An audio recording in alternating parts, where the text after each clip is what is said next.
Show you how to make this cascaded design on this beautiful top. It is very simple to make, trust me. You need your fabric. As you can see here, you fold your fabric into two first. Can you see? I folded mine into two.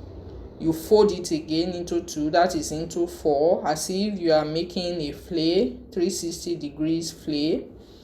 So you want to do it that same way that I have done mine here. So depending on the length you have, that is what you will be working with. So I will be working with mine here. I have 8 inches.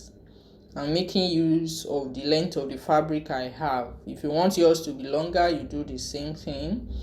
And I will measure round. You know how we do our 360 degrees? That is exactly what I am doing here. So you want to do the same thing. Mark 8 inches.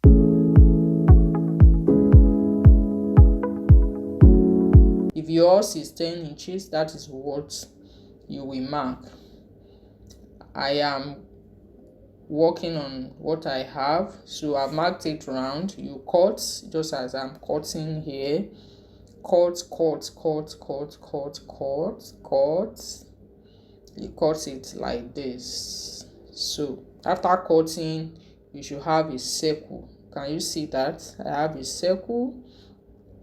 So on the circle, you can see a crease line on it. That is why you need to iron yours when you want to do yours, so that you can have this crease line. Let me just mark it with my pencil so you can see it. Since you can see it, I don't need to really mark it. So that is it. I'm indicating where the crease line is.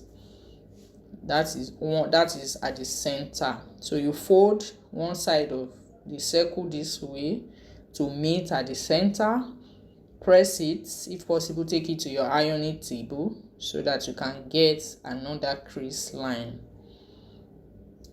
Can you see what I'm doing? So open it up, right, so you can see the crease line. So place your ruler just as I have placed it, in such a way that you can measure what you have there and divide into two to get the midpoint and connect. And you see, ensuring that it meets at that middle. Can you see that? Connect to that point. Can you see? You have gotten another line. You do the same thing at the other side, ensuring that it passes through the center point.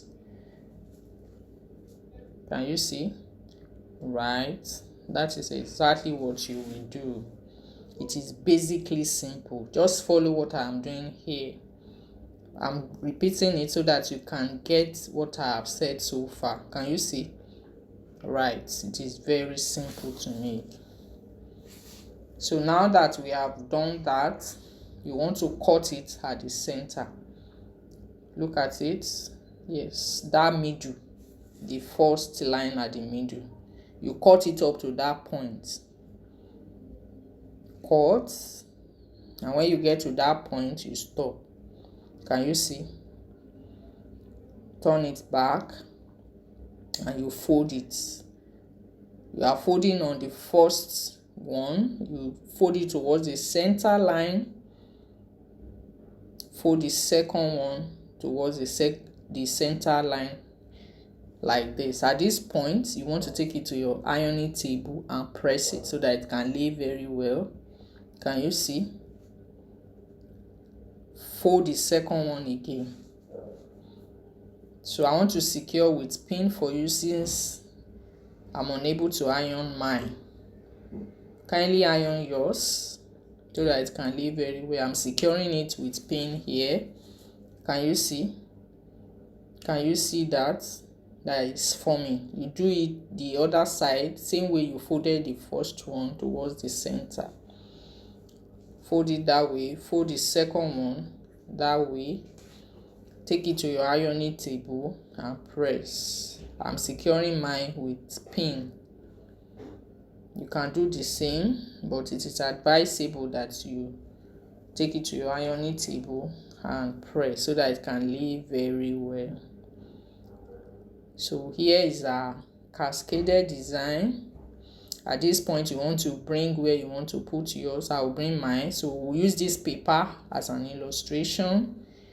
Assuming this is the neckline, you want to place it at the center of your clothes. Assuming this is the clothes, then stitch it at the middle, ensuring, you see what I'm doing, I'm ensuring that the middle of the cascaded design is aligning with the center point of the paper. In this case, yours will be your fabric.